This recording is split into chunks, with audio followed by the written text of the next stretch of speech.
Today's Thursday, June 24th, 2021. I'm so dumb for not betting on the Hawks yesterday.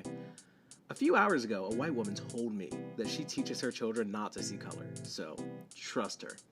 They're the farthest thing from racist. Yeah, okay. Thank you. Welcome to Derapy Season 2.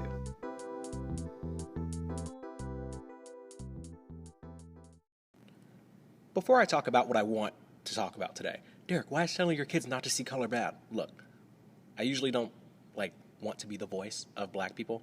I don't want all black people to think that I speak for them, generally. But this time, I don't think it's that controversial, and I think, most smart, normal people get this. I don't think color is the core issue we're tackling when it comes to racism.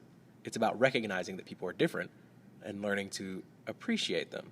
It's I don't want you to not notice the fact that I'm a black person. I want you to see that I'm a black person and then be like, he looks different from me, but that's okay. That's literally all I want, and I think that's all most black people want. Black people, tell me if I'm wrong. I think, you know what? Actually, there's a perfect clip for this. Give me 1 second. Color. I don't see color. I go after Hillary Clinton and she's white as they come. You don't see color. So what do you do at a traffic light? Thank you, Trevor. Thank you, Tommy. It's just... Trevor would go on to say, it's not about seeing color. It's how you react when you see color. I don't know. Anyways, that's not even what we're going to talk about today. You're probably wondering about the title. Why are you calling me a hater? Derek, what did I do to you? I don't understand. This is something that I feel extremely passionately about, and I was halfway through writing the script for it. And then I was like, this is so much a part of my core that I don't really feel like I need to be reading notes to explain why I think this is so important. There is something in your life that you hate. Every time you see it, every time somebody brings it up, you're filled with rage. And I'm going to need you to cut that out. This hit me a couple months ago. It's February or March, and I promise we are not going to talk about Trump that much, okay? At this point, Trump had been banned for weeks from the internet, and somehow he still ends up trending almost every day, and I always tap on it. I know I'm not going to see anything good, but I always do. And there are people just talking about how much they hate him and how much he sucks and all this other stuff, and I get it. He's not a cool dude. But what really broke me out of that cycle of tapping on the trend or even thinking about Trump was I saw this picture of him. Somebody was just making fun of how he looked. But he was golfing, and he was smiling. And there was 2 supermodels with him. And it just got me thinking, he really doesn't care what anybody on Twitter has to say, what anybody thinks of him. He's never cared. Or maybe he used to care, but now he couldn't care if he wanted to. He can't hear it. He doesn't see it. He's not even online. And it's just crazy to me that people get on Twitter or Facebook or wherever, and they're just typing it up just every single day. And he doesn't even see it. He doesn't care. People share all these articles, and they post all these threads, and they share all these links. And he doesn't see it. He doesn't care. But you're so angry. Stop that. It's ridiculous. Here's something that's more personal to me. This specifically happened to me. So there was this documentary on Netflix called The Social Dilemma. It talks about how bad social media is, how it's running your life, the algorithm, blah, blah, blah. It's perfectly engineered to try and keep you on apps as much, whatever. That doesn't matter. I saw that, and I was like, maybe I should take a break from all this social media stuff. And then I was like, nah, I'm good. But then one day I was on Instagram, and I think it was, you guys know who Offset is. If you don't, he's one of the Migos, bad and bougie, whatever, it doesn't matter. He's married or in a relationship or whatever with Cardi B. We all know who Cardi B is. This isn't me hating on Cardi B, by the way. I'm going to get to the point, I promise. So I'm on Instagram one day, and I think it's Offset's birthday. And Cardi B is like, what do you get a man that has everything? And he's like, I don't know. What do you mean? What are you talking about? What is this, a riddle? Like, all my friends are here. Just give me my birthday present. And she's like, a fridge. And she, like, reveals, like, a fridge, like a refrigerator.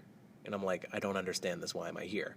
She opens up the fridge, and it's $500,000 in cash. And then, like, there's Instagram stories of him, like, throwing that money at, like, strippers. And I just remember being so angry about that. I was like, this is absurd. Why am I watching this? This isn't even for me. Who is this for? What's the point? Like, why do they have this much money? Look what they're doing with it. This is insane. And then I was just like, who cares? Why am I so upset about this? And then I actually did delete Instagram for like months. Like that's what triggered me. Got rid of Instagram, got rid of Snapchat, got rid of Twitter. Like I was off there for months. And then when I got back, I realized that I hadn't really missed anything. And that's what I've been hearing lately. There's this dopamine detox little trend thing that's happening right now. A lot of people are getting into it. And it's what a lot of people are coming to terms with is the fact that you think you're going to be missing out on all these things without all these apps. But then it turns out the only thing you're missing out on is garbage, dumpster water, like nothing. Another example, I'm trying to get better. At this point, I am better. Like, I'm very proud of myself. But I mean, I was still hating on Joe Biden. Let's just talk about Joe Biden for a second. Like, I'm really not upset about it now, but I have to remind myself that there's nothing I can do about this. It doesn't matter. Everything's going to be okay. But when I watch Joe Biden try and speak, I was telling somebody this earlier. You know how when you're giving class presentations and there's one person that you know, like you give them the smallest speaking part because you know either they can't speak or they can't read or they're extremely nervous.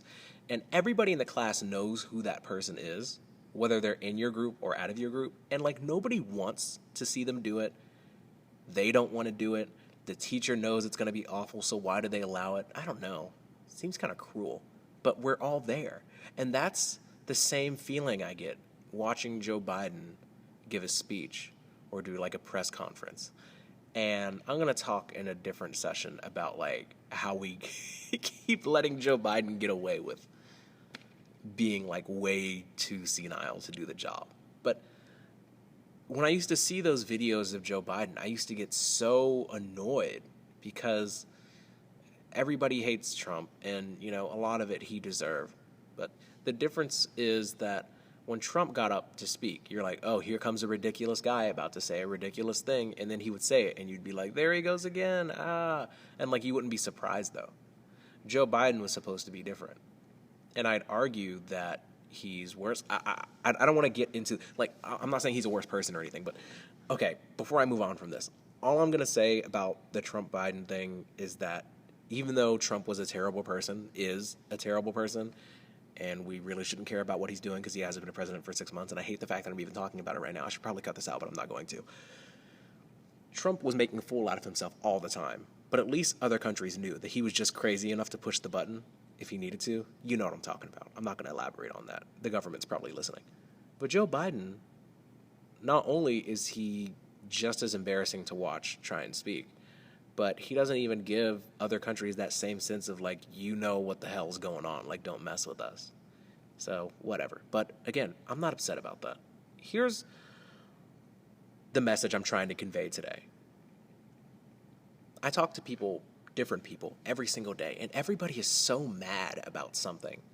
And, you know, I was so close to titling the name of this podcast, like, something completely different than what it is now. I decided on Derapy because I knew that I wasn't going to be able to choose a specific thing to talk about, and this has been very helpful and cathartic for me, but I was very close to titling it something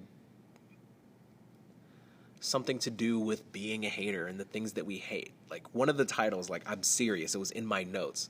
One of the potential titles was like, hey, let that hate go, or something ridiculous like that. Let's talk about Kevin Durant for a second. I actually, like, truly, if somebody brought up Kevin Durant to me, like a couple years ago, I'd be like, don't even say that name to me. That name lives in infamy. Like, I hate that man.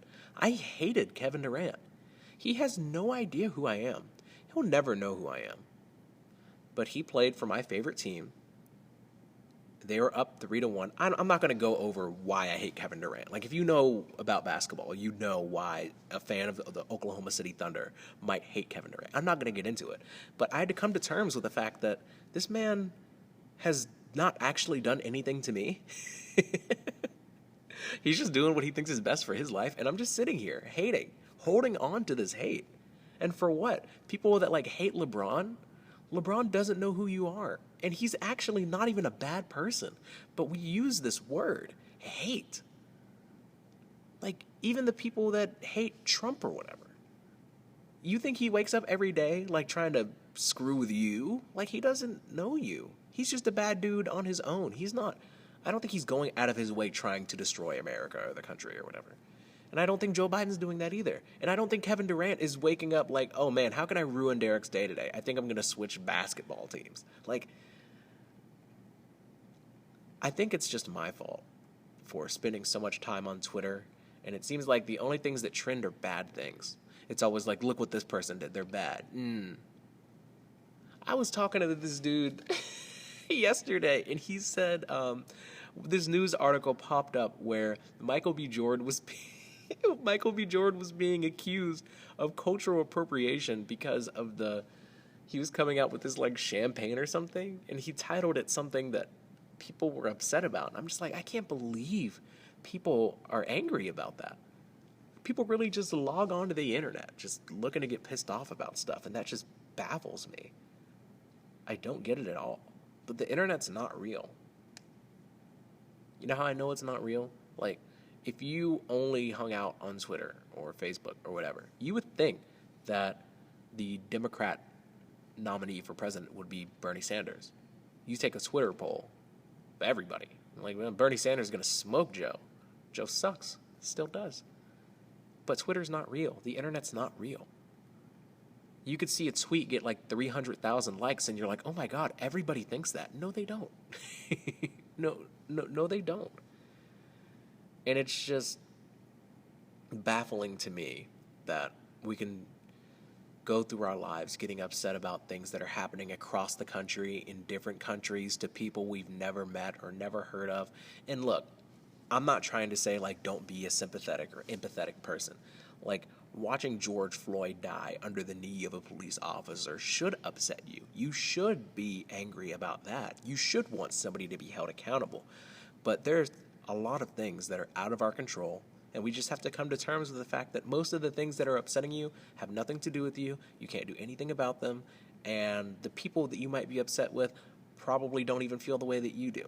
And a lot of the stuff that's happening to you weeks or months or years from now, you're not even going to remember the names of the people involved. I was thinking this morning about how when I worked in this call center, somebody, one of my coworkers said something to me that really made me dislike them a lot.